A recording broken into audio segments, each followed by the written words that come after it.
Jadi eh selamat datang lagi di video belajar mandiri. Di sini saya akan menerangkan tata muka 12 yaitu di week 13. Ini bahasannya adalah kita memanipulasi informasi tanggal dan waktu dalam basis data. Nah, yang pertama-tama ini adalah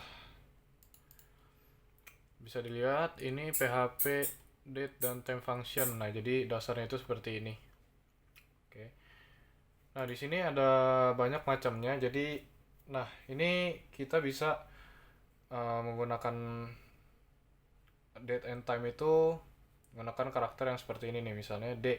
D itu mempresentasikan dari hari yang ada dalam satu bulan. Kalau M itu untuk bulannya, yaitu tanggalnya, dan L itu adalah merepresent harinya. Oke. Setelah itu ada juga, nah ini ada date 8, artinya kita bisa menambahkan. Kita bisa menambahkan waktu dan tanggalnya.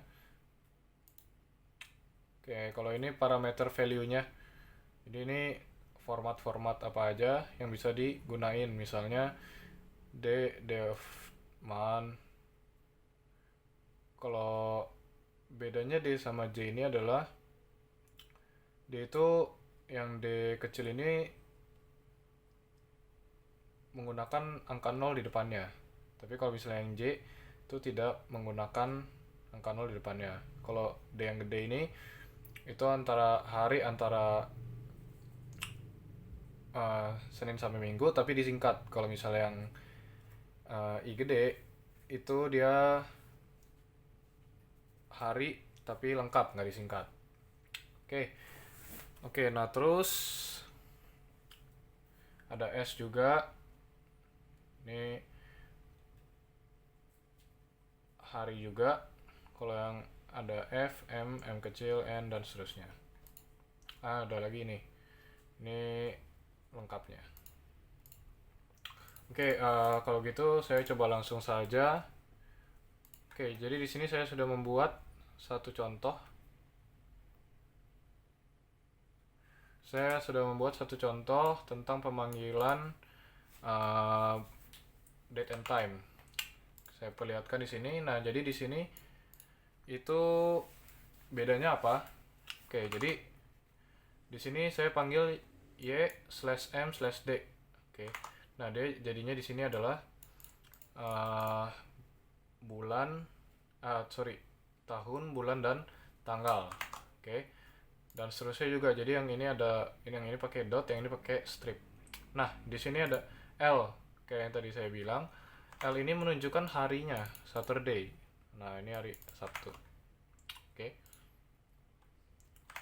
Nah, setelah itu saya akan menunjukkan juga date and time function apa aja yang bisa kita gunakan dalam web kita.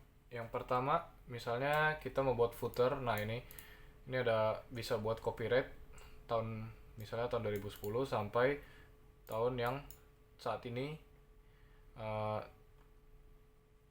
tahun ini. Jadi tahun 2020. Setelah itu ada ini menunjukkan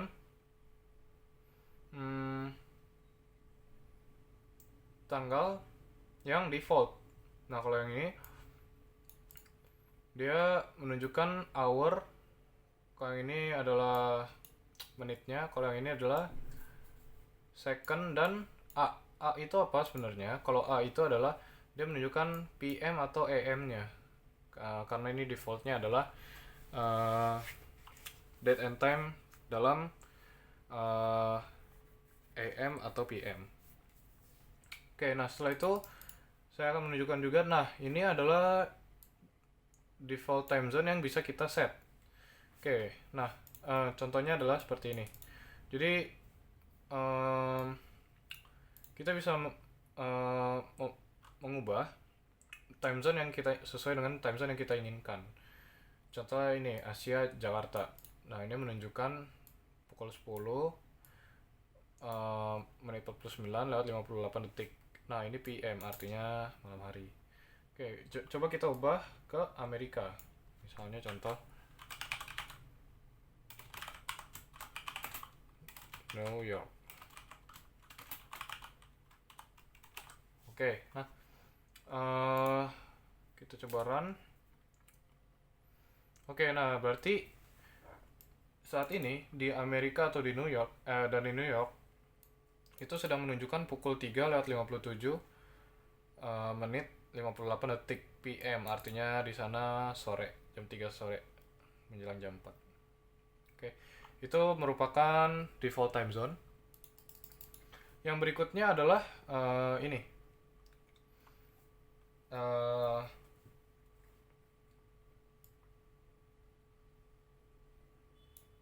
Oke, di sini menunjukkan waktu yang sudah dibuat. Jadi creatednya itu jam berapa. Oke. Nah,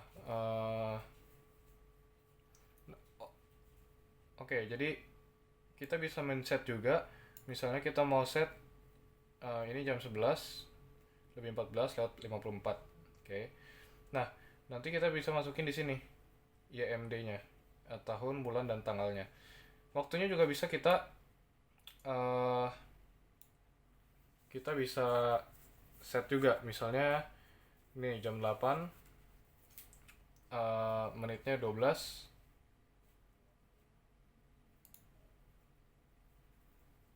Oke, maaf. Jadi ini sesuai sama yang ininya. Jadi kita bisa sesuaiin. Nah, kalau yang di sini adalah tahun 2014, bulan 8, tanggal 12. Nah, ini bisa kita sesuaiin dari sini. Oke. Nah, untuk yang terakhir ini kita bisa membuat atau kita bisa menampilkan hari apa aja yang ingin kita tampilkan. Misalnya contoh di sini ada start date dan end date. Nah, di sini ada waktunya awalnya. Jadi ini hari ini adalah hari Sabtu. Oke. Kita mau selesainya 6 minggu kemudian. Oke, dari start date. Oke, nah, jadi di sini kita masukin start date sama end date-nya. Start date-nya lebih kecil daripada end date-nya. Setelah itu di print atau di echo. Nah, ini di sini adalah jangka waktunya 1 minggu. Jadi di sini nanti tampilnya Mei 30, 1 minggu kemudian Juni tanggal 6, 1 minggu kemudian lagi, dan seterusnya. Sampai 6 minggu. Oke. Jadi mungkin itu saja tentang date and time function. Terima kasih.